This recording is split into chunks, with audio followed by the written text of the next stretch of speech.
Sa kuha ng video ni Miss Lian de Fiesta ay may isang buhawi na nanalasa habang mahagupit ang Super Typhoon Nando sa Ilocos.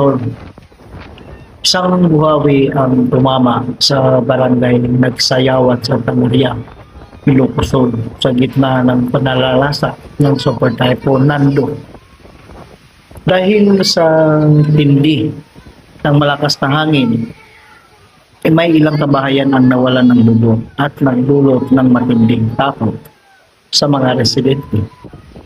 Kasalukuyan ay nakataas sa tropical cyclone, wave signal number 2, ang buong lalawigan ng Ilocos. Mag-ingat po kayo dyan lahat, mga kapatid, mga kasama, no? Dahil napakalakas po talaga ng bagyo. Maraming salamat po. Magandang gabi.